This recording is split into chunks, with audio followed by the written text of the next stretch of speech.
Hello everyone, welcome to Live Education Foundry. So today we will discuss about sexual reproduction in flowering plants, in which our topic pre-fertilization, structures and events. हमने पढ़ लिया था कि pollination क्या होता है। आपको पता है कि पोलिनेशन क्या होता है जब पोलन ग्रेन स्टिग्मा के पास पहुंच जाते हैं। अब उस पोलिनेशन को करवाने के लिए हमें पोलिनेटर्स की भी नीड होती है, जो हम इस वाले टॉपिक में पढ़ने वाले हैं। तो पोलिनेशन के अंदर जो पोलिनेटर होते हैं वो दो तरह के होते हैं, एक होता है एबायोटिक एजेंट और दूसरा होता है बायोटिक एजेंट। जो एबायोटिक एजेंट होता है उसके अंदर पोलिनेशन कैसे होती है, वाटर के थ्रू एंड विंड के थ्रू।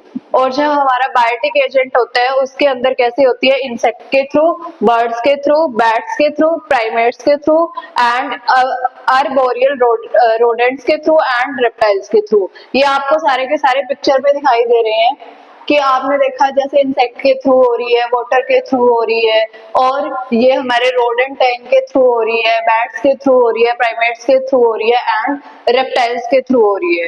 तो ये सारे के सारे क्या है, ये पोलिनेटर्स हैं जो क्या करवाते हैं, पोलिनेशन करवाते हैं through abiotic agents and biotic agent. ठीक है, उसके बाद हम अपने नेक्स्ट टॉपिक पे चल रहे हैं जिसके अंदर हम क्या पढ़ेंगे, एबायोटिक एजेंट्स, विंड। विंड के अंदर हम पूरा डिस्कस में पूरा क्या बोल सकते हैं उसको, पूरा ब्रीफ में डिस्कस करेंगे।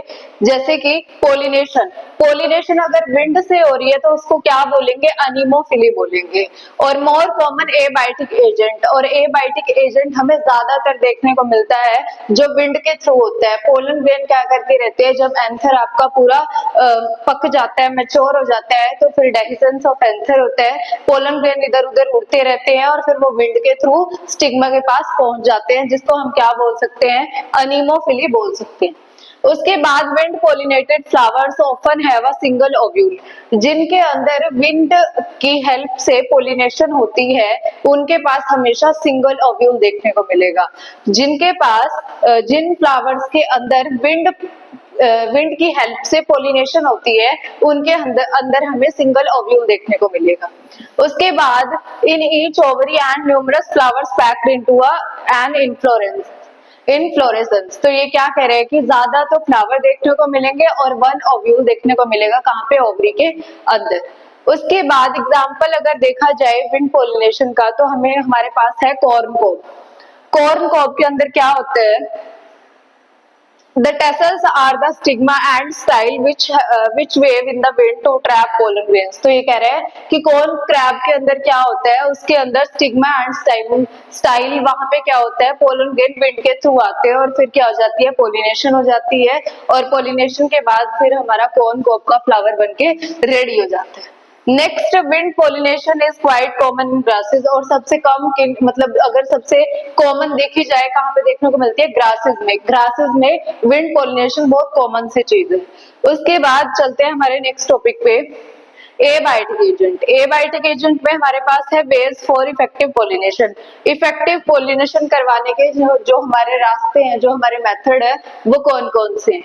तो सबसे पहले flowers. Flowers produce large amount of pollen. आपको पता है फ्लावर्स क्या करता है, लार्ज अमाउंट में पोलन को प्रोड्यूस करता है। Next, pollen grain are light and non sticky.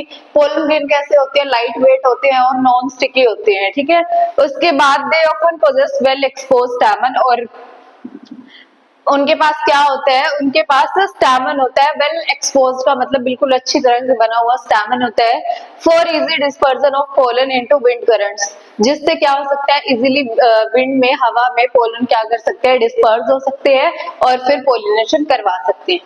उसके बाद large feathery stigma to trap airborne pollen grains, और जो हमारे पास क्या होता है, फीमेल पार्ट होता है गाइनोशियम, उसके पास क्या होता है, बड़ा सा फिदरी क्या होता है, स्टिग्मा होता है, जिसके पास इजीली क्या कर सकते हैं, पोलन ग्रेन पहुंच सकते हैं with the help of air.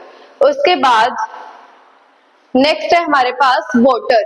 Water भी क्या है, एक एबायोटिक एजेंट है। जब वाटर से क्या होती है, पोलिनेशन होती है, तो उसको बोला जाता है हाइड्रोफिली। हाइड्रो से आपने याद रखना है क्या होता है, वाटर। तो वाटर से जो हमारी पोलिनेशन होती है उसको बोला जाता है hydrophily. It is quite rare, ये बहुत कम देखने को मिलती है। It is limited to about 30 genera, mostly monocotyledons. ज्यादातर ये मोनोकोटिलिडन्स में देखने को मिलती है, बहुत रेयर होती है ये। ज्यादा अमाउंट में आपको स्टूडेंट पोलिनेशन अनीमोफिली ही देखने को मिलेगी, बट बहुत रेयर चांसेस है जब हाइड्रोफिली देखने को मिलती है। मोनोकोटिलिडन जो होते हैं जिनमें सिंगल कोटिलिडन पाया जाता है, एग्जाम्पल ग्रासेस होता है, तो उनके अंदर ये ज्यादा देखने को मिलती है। एग्जाम्पल वेलिस्नेरिया हो गया, हाइड्रिला हो गया, फ्रेश वाटर के अंदर ये रहते हैं, वहां पे क्या देखने को मिलता है, हाइड्रोफिली देखने को मिलती है। नेक्स्ट है हमारे पास Zostera. Zostera marine sea grass है, यहाँ पे भी हमें क्या देखने को मिलती है, हाइड्रोफिली देखने को मिलती है। बट इन लोअर प्लांट जो हमारे छोटे प्लांट होते हैं, water is a regular mode of transport for the male gamete. छोटे प्लांट्स होते हैं जो वाटर के अंदर सर्वाइव करते हैं, उनके अंदर वाटर ये एक मेन क्या है, मोड है जिसकी हेल्प से जो मेल गैमेट होता है वो ट्रांसपोर्ट कर सकते हैं। डिस्ट्रीब्यूशन ऑफ सम ब्रायोफाइट्स, आपको पता है ब्रायोफाइट्स कहाँ पे रहते हैं, ब्रायोफाइट्स पानी वाले पौधे होते हैं। एंड टेरिडोफाइट भी इज लिमिटेड, बहुत लिमिटेड होते हैं। ब्रायोफाइट एंड टेरिडोफाइट वो पानी के अंदर सर्वाइव करते हैं, बहुत लिमिटेड होते हैं, because they need water for the transport of male gamete and fertilization. क्यों? क्योंकि उनको अपने ट्रांसपोर्ट के लिए वाटर की नीड होती है, मेल गैमेट की, और फर्टिलाइजेशन के लिए भी वाटर की नीड होती है, और मेल गैमेट के ट्रांसपोर्ट के लिए भी वाटर की नीड होती है, जिसकी वजह से वो बहुत लिमिटेड देखने को मिलते हैं। क्यों? क्योंकि वाटर जो पोलिनेशन होती है जिसको हाइड्रोफिली बोला जाता है वो बहुत रेयर है। उसके बाद है हमारे पास नेक्स्ट है in Vallisneria the female flower reaches the surface of water.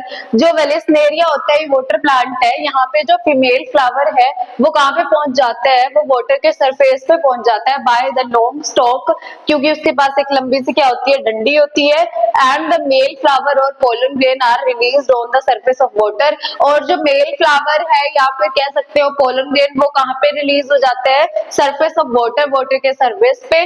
They are carried by water current and reach the female flowers. और फिर पोलन ग्रेन जो है वो वाटर करंट की हेल्प से कैरी किया जाता है और फिर फीमेल फ्लावर के पास उसको पहुंचा दिया जाता है। देन फिर हमारी पोलिनेशन हो जाती है। पोलिनेशन के बाद फर्टिलाइजेशन, फर्टिलाइजेशन के बाद पूरी प्लांट बॉडी बनके रेडी हो जाती है। नेक्स्ट है हमारे पास इन सी ग्रास। सी ग्रास भी आपको पता है ये भी मोनोकोटिलिडन है, इनके अंदर भी हाइड्रोफिली देखने को मिलेगी। तो सी ग्रासेस में क्या होता है, female flower remain submerged in water. जो फीमेल फ्लावर होता है वो सबमर्ज्ड हो जाता है कहाँ पे, वाटर के अंदर। Pollen grain are long and ribbon like. और पोलन ग्रेन कैसे होते हैं, लंबे होते हैं और रिबन की तरह होते हैं। उसके बाद they are carried inside the water and reach the stigma. उनको वाटर के अंदर ही कैरी किया जाता है और स्टिग्मा के पास पहुंचा दिया जाता है। देन फिर क्या होता है, पोलिनेशन अकर। उसके बाद है हमारे पास, सो टुडे आज इतना ही करेंगे, ठीक है। आपको यही करना है, abiotic agent and biotic agent इतना अच्छे से पढ़ना है। उसके बाद हम नेक्स्ट टॉपिक नेक्स्ट वीडियो में करेंगे। तो आज के लिए इतना ही, बाकी कल करते हैं। So bye bye, take care, thank you.